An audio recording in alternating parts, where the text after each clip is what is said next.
Hello, YouTube. My name is Lukimiana. I am someone who writes poetry, but I'm not good at like spoken word or reading the poetry the way it's supposed to be read after it's written. But I want to start putting my poetry out there, so I told myself I was going to start posting it on YouTube to see what you guys think. The first poem that I want to read today is one that gets me teary-eyed sometime. About 15 years ago,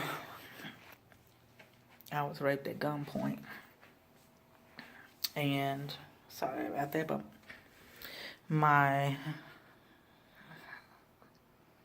the guy was found not guilty. So I wrote a poem about that incident, and it's a true story, so I'm going to read it to you. You have to bear with me, but I'm going to do the best that I can. And I'm reading it from another device, so give me just a second.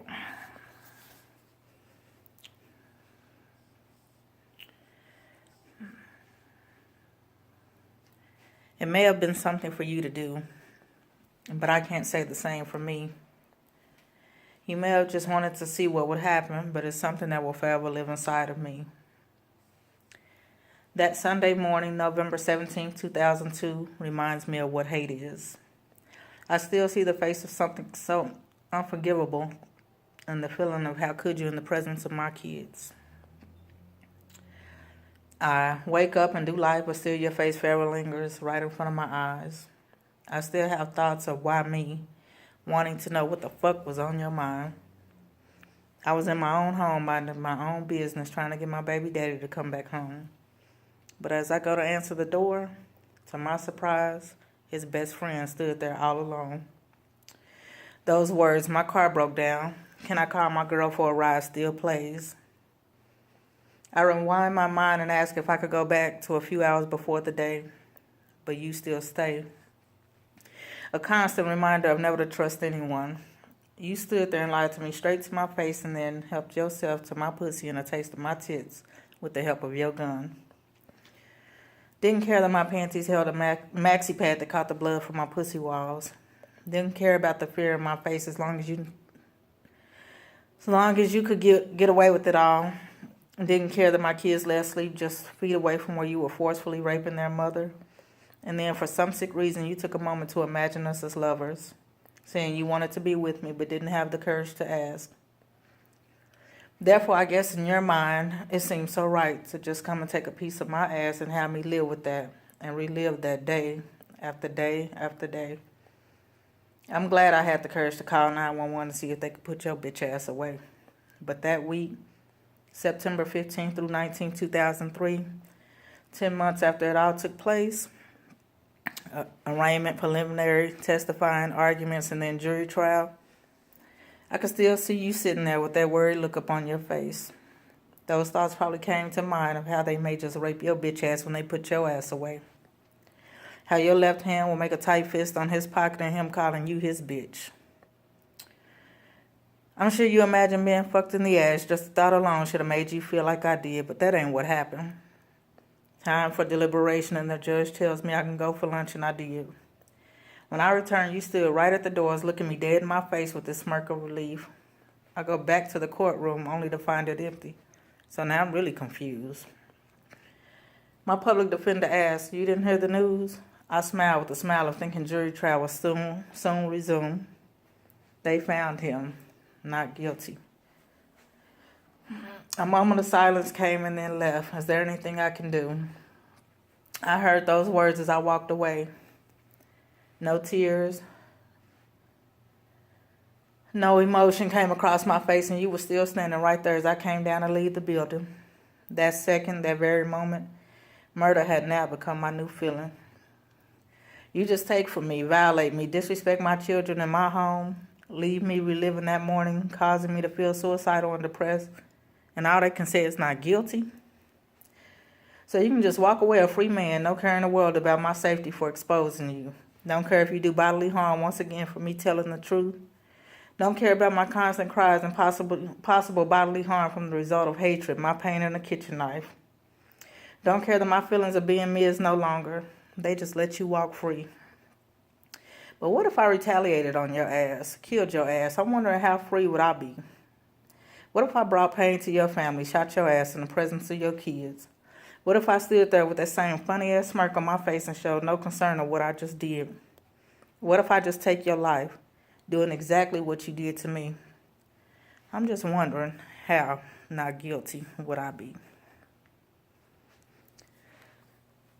That is a poem, like I said, that I wrote regarding a rape incident that happened to me 15 years ago. That's a poem that I want to hopefully get to memorize before I leave this earth. But I know it's a lot of women, a lot of men who deal with that and who is ashamed. It's not happened to me once but twice. I try to talk about it as often as I can to friends or people I trust, or post stuff on Facebook, whatever I got to do to make me feel better. It's always been a message for me, like, it doesn't matter about what other people think. It's about what helps me. And writing poetry is one of those things that help me. But I don't know. I just wanted to share that with you guys. I'm going to share more. Like I said, I'm not the best at reading what I write, but I don't know. I'm going to work on it. Hopefully this will encourage more men and women to share their stories. It really did hurt that he was found not guilty. It made people think different about me, like I lied or something. But me, him, and God, we all know what happened. And, I mean, I can't tell his side and why he did it, but it's done. It's been 15 years. Though that doesn't change how I feel and what I go through on the inside. But I'm just glad that I can, being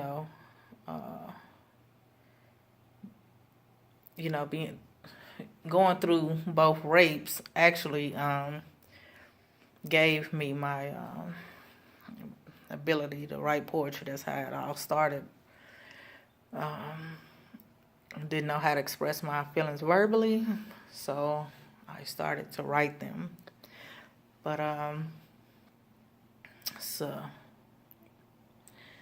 cruel world out here, but I don't let that stop you from living life and being happy and enjoying the time you have left and helping one another.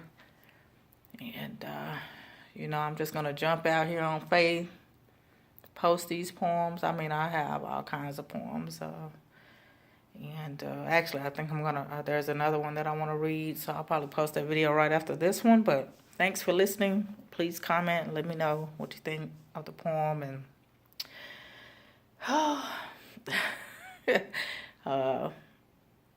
guess I'll see you guys next time.